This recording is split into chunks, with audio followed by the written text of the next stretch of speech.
Assalamualaikum warahmatullahi ta'ala wabarakatuh. Sahabat Bawaslu dimanapun Anda berada, bertemu kembali dengan saya, Cak Korib, dalam acara podcast Bawaslu Kabupaten Probolinggo. Alhamdulillah, kali ini saya kehadiran tamu yang spesial, luar biasa. Beliau adalah salah satu pimpinan Bawaslu Provinsi Jawa Timur yang mengkoordinatori Divisi Penanganan Pelanggaran se-Jawa Timur di Bawaslu Provinsi Jawa Timur. Saat ini, sahabat Bawaslu di 19 kabupaten kota di Jawa Timur telah melaksanakan pilkada serentak di 2020. Nah, terkait dengan penanganan pelanggarannya bagaimana ya di masa pandemi seperti saat ini. Maka dari itu mari kita kupas dan kita tanya kepada empunya beliau yang kebetulan hadir di sini, Koordif Pengawasan Penanganan Pelanggaran Provinsi Jawa Timur, Bapak Muhammad Ikhwanuddin Alfianto SAG. Kita sapa beliau. Assalamualaikum warahmatullahi wabarakatuh, Bapak Ikhwan. Waalaikumsalam, Cak Korib. Alhamdulillah. Saya sangat berterima kasih kepada beliau ini adalah kebetulan koordif saya di penanganan pelanggaran, maka saya akan panggil beliau sebagai Pak Koordif aja, takut kualat. Sahabat Bawaslu, Pak Koordif, bagaimana sehat walafiat hari ini? Alhamdulillah sehat, bisa berkunjung ke kantor Bawaslu Kabupaten Probolinggo. Ya, alhamdulillah. Walaupun tampaknya tadi dari ini tubuhnya terlihat agak ada rasa lelah gitu ya, karena kemarin banyak giat semacam apa istilahnya ya, turba ke Bawaslu Kabupaten Kota. Habis pijet ini teh. Oh gitu. Habis itu enaknya sebenarnya tidur. Makanya kita sempatkan untuk mengundang Pak Koordif untuk memberikan pembinaan kepada kami dan teman-teman staf di sini. Pak Koordif, setelah ini Pak Koordif masih ada giat ya? Giat. Ya, jadi besok pagi diminta untuk mengisi acaranya Satpol PP Jawa Timur yang ditempatkan di Madiun, Korwil Madiun.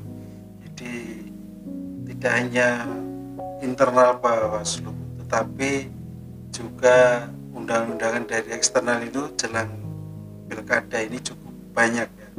Dan ya resiko bagi kita harus membagi diri, membagi tugas, siapa kemana dan seterusnya. Dan besok ke Madiun. Iya, itu berarti harus benar-benar fit.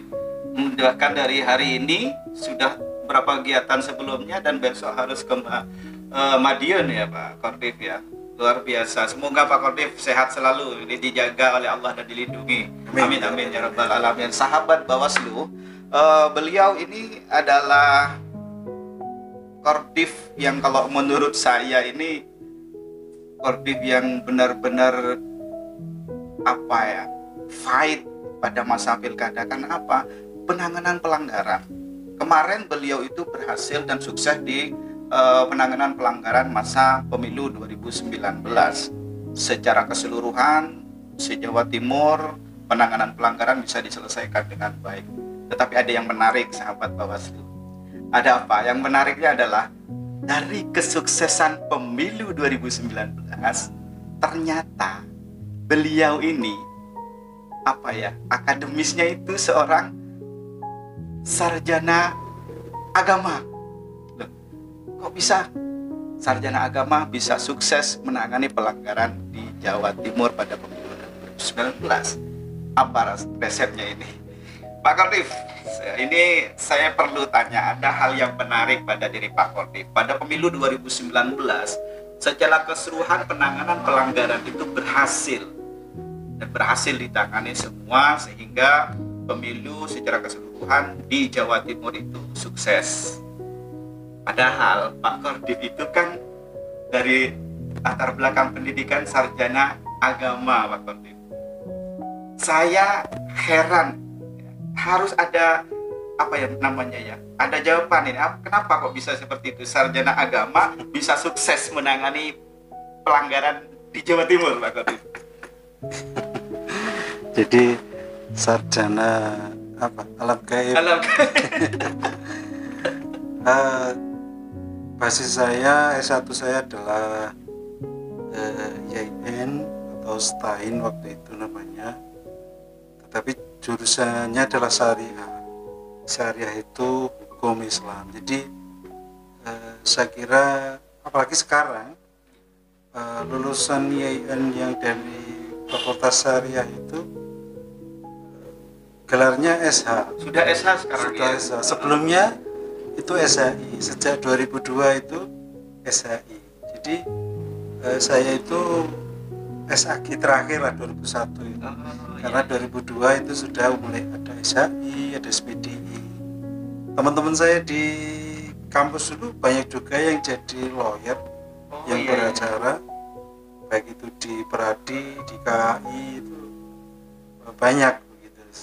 Ada teman-teman dari syariah gitu. Jadi saya rasa ini dulu itu ada hukum Islam, ada hukum umum begitu ya. Nah sekarang ini sudah dipadukan, jadi output ini dari YIN ini sudah sarjana. Jadi memang basisnya adalah basis hukum. Jadi juga saya lihat ijazah itu ya ilmu hukum itu ada hukum dagang, hukum perdata dan seterusnya itu juga ada di sana. Sudah dipelajari ya di SAG yang sudah menjadi SH kemudian sekarang menjadi SH, sudah lengkap.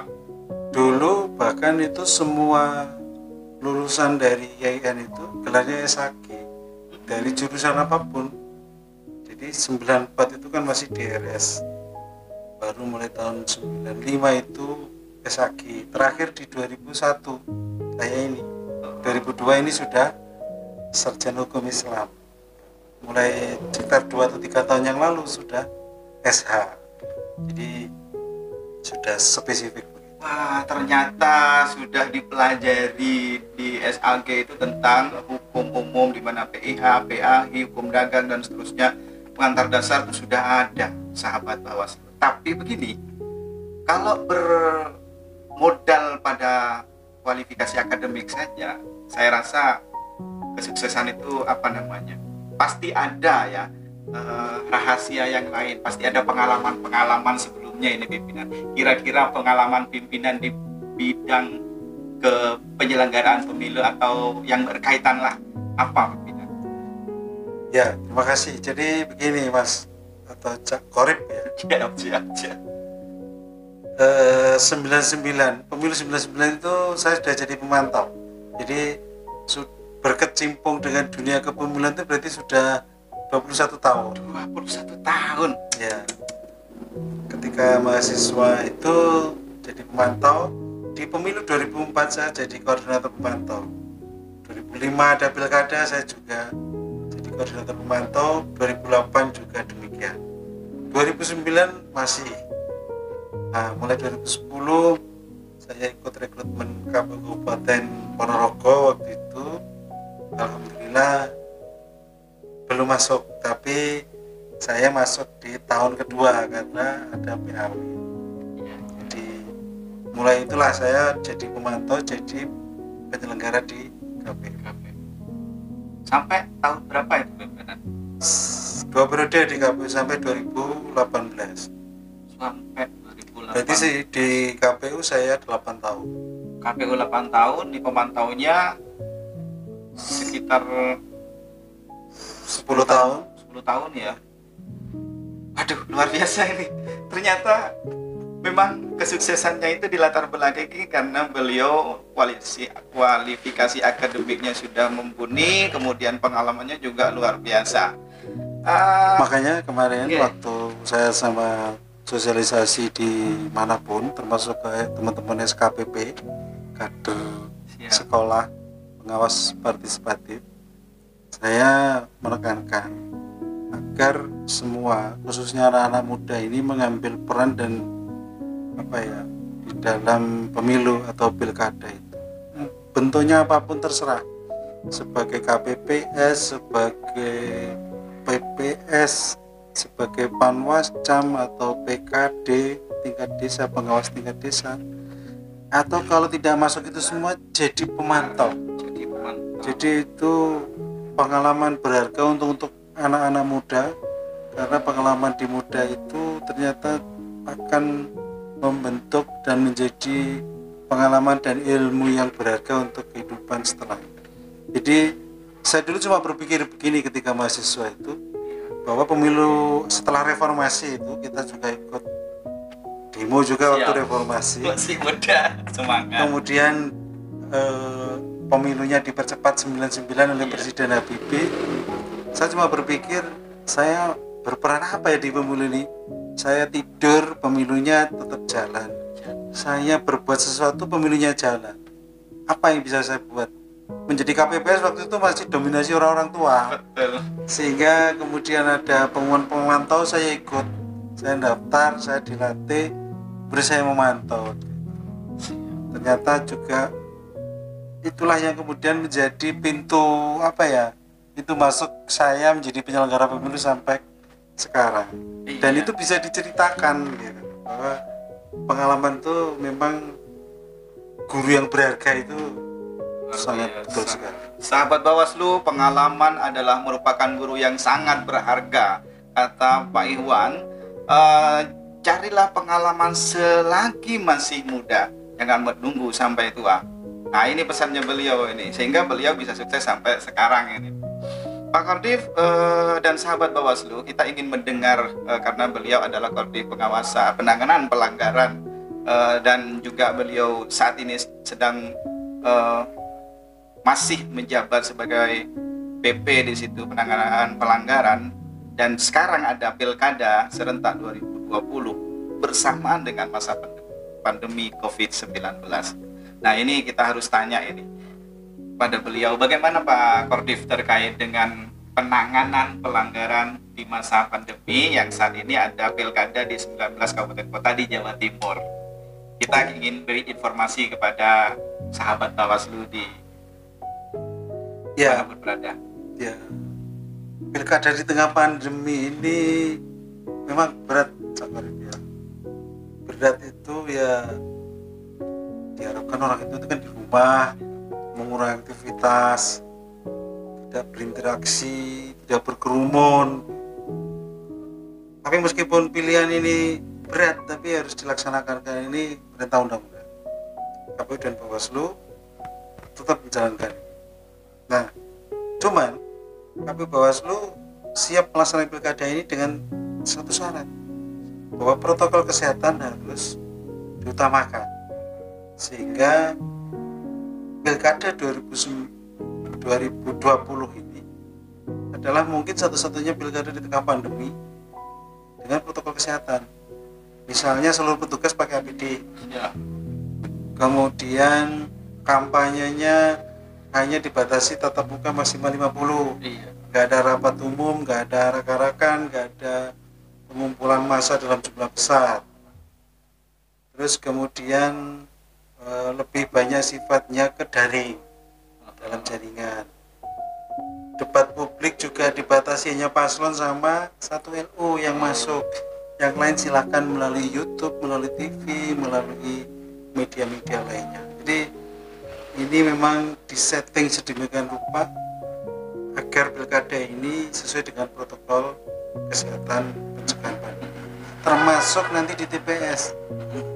Di TPS itu nanti orang pakai sarung tangan, pakai masker, tintanya nanti diteteskan bukan dicelup, sehingga kemudian untuk orang-orang yang suhunya tinggi nanti ada bilik khusus dan seterusnya. Artinya semua standar protokol kesehatan pencegahan COVID ini dilakukan. Nah, terkait dengan pelanggaran ini Bawaslu ada tugas tambahan. Jadi di samping penegakan hukum pilkada, baik itu pelanggaran administrasi, pelanggaran etik, pelanggaran pidana, pelanggaran undang-undang lainnya, ini tambah lagi tugas kita mengawasi protokol kesehatan pencegahan COVID. Itu bagaimana itu? Misalnya begini, ada kampanye. Ya. Di dalam kampanye itu di rumah orang atau di tempat tertentu jumlahnya lebih dari 50 orang. Ini banyak ditemukan ini. Iya. Komplain ke paslon kita, loh Pak, kok lebih dari 50 orang? Loh, saya ini mungkin itu 30 Pak, yang hadir 90. Terus gimana ini saya ini? Kalau mereka saya usir gak enak. Nah itu kita beri yang namanya peringatan tertulis. Diperingati dulu. Kita beri, kalau polisi itu kayak tilang gitu. Kalau tilang. Kita kasih tilang mereka untuk mematuhi protokol COVID atau membubarkan diri sebelum maksimal 1 jam. Oh, dikasih waktu. Ya, kalau dalam 1 jam mereka tetap tidak memperhatikan, bisa dibubarkan. Oh, itu bisa dibubarkan. Ya, kita tentu dengan bantuan Pak Polisi ya. Bawaslu sendiri kan tidak punya alat. Kita nanti akan berkoordinasi dengan polisian terkait jika ada orang yang sudah diperingatkan kok tidak mengindahkan, tidak memperhatikan. Nah itu nanti sanksinya pembubaran. Bersama dengan polisi tentunya itu. Ya, kita akan berkoordinasi. Kalau APK kita berkoordinasi dengan Satpol PP untuk menurunkan APK yang yang melanggar. Ya. Tapi untuk protokol kesehatan ini pembubarannya Bawaslu berkoordinasi dengan polisi. Jadi artinya secara keseluruhan penanganan pelanggaran itu sama seperti pilkada sebelumnya, hanya ada tambahan pekerjaan pengawasan kita yaitu terkait dengan protokol COVID-19. Oh itu ya Pak Kordif. Jadi sahabat Bawaslu dimanapun Anda berada, ini kita sudah dapat jawaban tentang bagaimana penanganan pelanggaran di masa pandemi COVID-19 ini. Karena waktu ini tidak bisa berpanjang-panjang sahabat Bawaslu, maka kita langsung kita tanya kepada berkaitan dengan Bawaslu Kabupaten Probolinggo. Pak Kordif, Bawaslu Kabupaten Probolinggo saat ini tidak melaksanakan pilkada, sudah selesai. Nah, bagaimana peran Bawaslu Kabupaten Probolinggo lah, contohnya ini kan di tetangga kita Bawaslu Kabupaten Situbondo sedang dilaksanakan pilkada. Nah, bagaimana peran Bawaslu Kabupaten Probolinggo dalam hal ini? Istilahnya membantu atau bagaimana pimpinan Pak Kordif? Ya, jadi Bawaslu Kabupaten Kota ini kan sudah menjadi permanen, tetap dan mandiri. Artinya tiap hari ke kantor ada tugas-tugas yang dikerjakan dan seterusnya. Ya, seperti orang kerja kan. Ya. Nah, di sini yang bersinggungan berbatasan langsung dengan daerah pilkada di Probolinggo adalah Situbondo. Ya. Nah, saya kira pengawasan tetap bisa dilakukan untuk daerah-daerah yang dengan dekat perbatasan, termasuk nanti jika ada bukan pelanggaran yang terjadi di wilayah Kabupaten Probolinggo. Misalnya ada orang mengumpulkan kepala desa atau ASN, tempatnya di rumah makan perbatasan Probolinggo Situbondo yang mana itu masuk Probolinggo. Nah itu kan kalau ngomong tempat pelanggaran, lokusnya itu di Kabupaten Probolinggo, maka itu Situbondo tidak bisa menangani karena secara wilayah dia tidak punya kewenangan. Sehingga yang seperti ini menjadi tanggung jawabnya provinsi, Bawaslu provinsi dalam hal ini. Yang menangani adalah Bawaslu provinsi. Kemudian Bawaslu provinsi bisa atau dapat meminta atau menugaskan Bawaslu Probolinggo misalnya untuk melakukan klarifikasi. Legalitasnya nanti ada surat mandat dari Bawaslu provinsi, atau bisa jadi Bawaslu provinsinya terjun langsung ke sini, tim klarifikasinya misalnya Bawaslu Probolinggo membantu memfasilitasi, memanggil, mungkin tempatnya di kantor sini atau bagaimana, tergantung kebutuhan dan situasinya seperti apa. Yang jelas di luar wilayah pilkada oleh Bawaslu RI, Bawaslu provinsi diberi tugas untuk menangani dugaan pelanggaran di luar wilayah yang pilkada. Apalagi kalau pidana nanti tentu di tempat kejadian lokusnya di mana itulah nanti yang punya kewenangan untuk menangani. Termasuk polisinya nanti adalah langsung Gakumdu provinsi. Perkara secara teknis dibantu oleh misalnya kepolisian Probolinggo atau Bawaslu Probolinggo, itu nanti itu urusan internal lembaga masing-masing. Yang jelas Kabupaten Probolinggo juga punya kan untuk membantu, bahkan di dalam aturan perundang-undangan bisa atas semacam surat mandat dari Bawaslu Provinsi. Alhamdulillah sudah sangat jelas. Sahabat Bawaslu, ternyata Bawaslu Kabupaten Probolinggo walaupun tidak ada pilkada punya peranan juga nantinya ketika mendapatkan mandat dari Bawaslu Provinsi Jawa Timur. Dan selanjutnya terakhir pimpinan Pak Kordif, Pak Iwan, kepada sahabat Bawaslu mohon untuk menyampaikan closing statement atau semacam pesan lah terkait dengan saat-saat ini. Monggo. Terima kasih.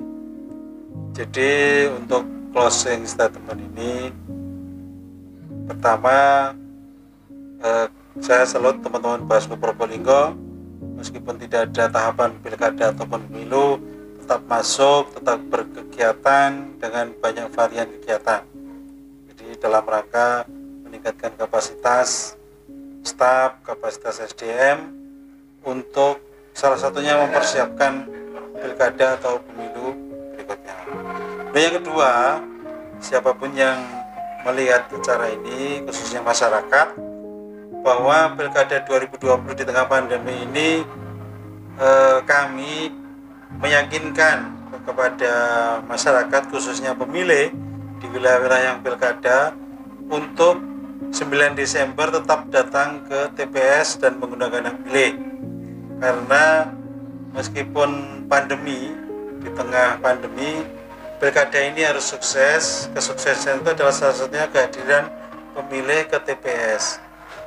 Seluruh protokol kesehatan sudah kami siapkan. Dalam hal ini Bawaslu di konteks pengawasan protokol COVID-nya kami sudah menyiapkan segala satunya bagaimana agar prosedur yang sudah ditetapkan oleh KPU dan pemerintah terkait protokol kesehatan pencegahan COVID-19 ini dilakukan. Mulai bagaimana pemilih harus pakai masker ke TPS, memakai sarung tangan, kemudian pemberian tintanya dengan ditetes, dan seterusnya. Ini insya Allah pilkadanya lancar, pemilih dan penyelenggaranya bisa selamat, dan terpilih pemilih yang berkompeten dan berkualitas. Saya kira itu dari saya, terima kasih. Siap Pak Kordif, terima kasih closing statement yang luar biasa sahabat Bawaslu. Kita harus benar-benar menjaga kesehatan kita, terutama bagi teman-teman 19 kabupaten kota yang melaksanakan pilkada serentak di 2020 ini. Mari kita sukseskan bersama pilkada serentak di 19 kabupaten kota di Jawa Timur. Salam saya kepada sahabat Bawaslu yang melakukan pengawasan, pencegahan, dan penindakan. Semoga tetap sehat walafiat, semangat selalu bersama rakyat. Awasi pemilu bersama Bawaslu, tegakkan keadilan pemilu. Pak Kordif, terima kasih atas apa yang disampaikan tadi. Semoga bermanfaat dan pasti bermanfaat. Salam COVID-19. Siap. Demikian tadi sahabat Bawaslu dimanapun Anda berada. Terima kasih atas perhatian Anda. Jangan lupa like, komen, dan subscribe di website di channel YouTube Bawaslu Kabupaten Probolinggo. Bersama saya Jak Korip, podcast Bawaslu Kabupaten Probolinggo. Wassalamualaikum warahmatullahi wabarakatuh.